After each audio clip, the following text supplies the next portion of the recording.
There are aspects we have to talk about with Yasmin, who's joining us from Michigan, Dearborn specifically, talking to voters ahead of Tuesday's primary. That is a state, as you well know, Yasmin, where protesters have been very loud against Joe Biden's support for Israel. And as the New York Times has put it, Michigan's combination of an early primary, a large and politically active Arab American population, progressive students on college campuses, and the option of a protest vote have raised the stakes of what has otherwise been a sleepy election in the state. So what are the voters telling you, Yaz? There's a new poll out, Alex, 45 to 41, in which the former president is leading Joe Biden right now in Michigan. Biden has a problem, Alex, in Michigan with the voters that I've been speaking to. These are all folks that voted for Biden in 2020.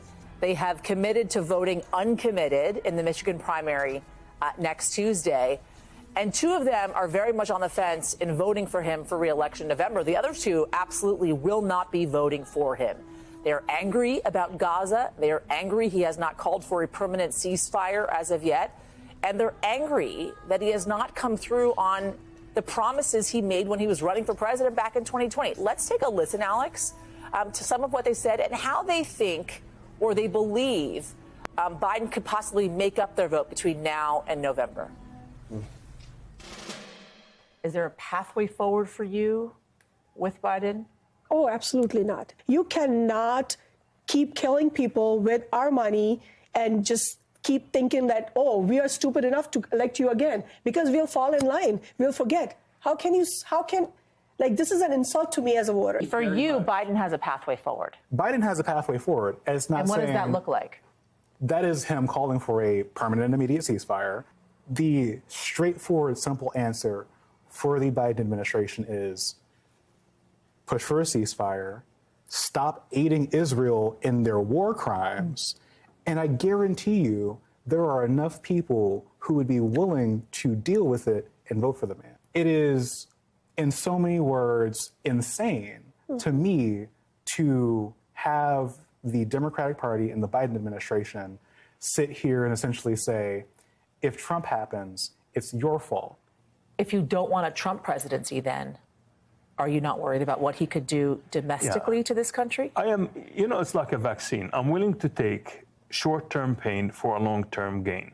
I'm willing to let go of Joe Biden and oppose Joe Biden, make him a one-term president, punish Joe Biden by making him a one-term president and pairing his loss with the genocide in Gaza. Why does our democracy, why is having a Trump presidency more important than those people's lives? Why is our democracy more important than thousands of men, women, and children being killed? So it's interesting, Alex, because it's not like they're saying we're not going to vote for Joe Biden and instead we're going to be voting for Donald Trump. That is not at all what they're saying, right? Instead of saying we are in this position in more of a big picture sense because of the Democratic Party. Right. They're like, you haven't given us the candidates that we want. You haven't delivered the way in which we want. You're not listening to us. And we are sick of the political system in this country because of all of that. So this for them is kind of a warning shot saying it's time to change. It's time for something to change in this country. Yaz, the third gentleman with whom you spoke talked about the short-term pain for the long-term gain and said that he'd be willing to vote out Joe Biden. He does fully realize what that means, right? If we've got Joe Biden and Donald Trump, he's willing to elect Donald Trump. He fully realizes, and I challenged him on that. I talked to him about that. He fully realizes what that means. But these voters are saying it's not on us. This is not our responsibility. It is not our fault. This is the fault of the two-party system in this country. It's the fault of the Democratic Party for not producing the candidates that we want and for not coming through and following through on the issues that we feel like they need to be following through on. So if we have to go through, as Khalid said, the person that you were talking about, this kind of short-term pain of another Trump presidency, that's what needs to happen as they see it to break the system, because they have slept through so many election cycles in which they see as choosing the lesser of two evils, and they're exhausted. And that is what I'm hearing most from voters here in Michigan. So last question to you. You just said, wow, and you said so as Ray Yasmin was reporting there listening to that tape. What does this portend to you? How concerning is this? Michigan's in a very important state. It potentially could run neck and neck there. You have Rashida Tlaib, the Michigan congresswoman, who's saying what Yasmin is talking about with these voters, saying, hey, don't vote for Biden specifically, send this message. Yeah. But sending that message now. Sure. What are the dangers of that? Well, so first of all, the Biden campaign and the administration certainly acknowledges the political significance of this situation. That's why they sent Deputy National Security Advisor John Feiner to do extended meetings in Michigan with these communities. We shouldn't forget about the fact that this is February.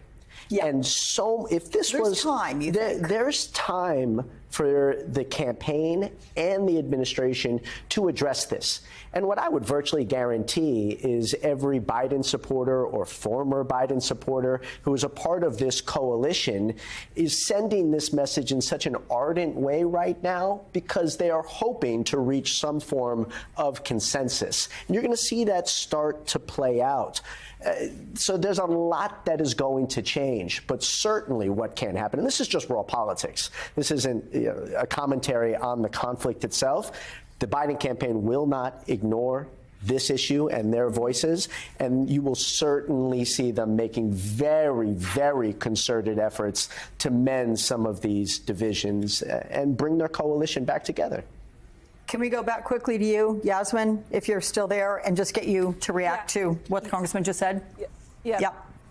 Congressman, I don't mean to put you on the spot here, but it's interesting because some of the points that you just made up, they actually came up at the table, right?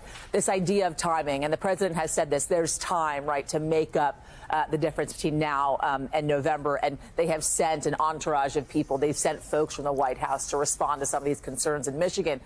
The president came himself when it came to UAW. He has not yet come to address the issue right now at hand with the Arab American, the Muslim American community, and young voters here in Michigan. One, that is something that they want. The other thing is they're saying the time is now. It's not now or November. The time is now because what they're asking for, specifically in the Arab American community, the Muslim American community, and these young voters, is they're wanting real action when it comes to Gaza. So this time making up, right, and sending these entourage of folks that are part of the White House, it's not necessarily, in my view, from what I'm hearing from these folks, making much of a difference. Right. Wow. So Yaz, I know we're supposed to go, but just really quickly, let's say things get much better. Are they not going to be able to forget what has happened in Gaza when it comes to voting in November and thus vote their conscience that way? So the two guys in the end, Annie and Mikhail, both young voters, they said there is a possibility to make up that vote, right? If the president were to call for an immediate ceasefire, for instance, and really put time and thought, energy and money into creating a two-state solution in that area and helping rebuild. That's how they feel now. The two in the middle said there's no redemption. They're not doing it.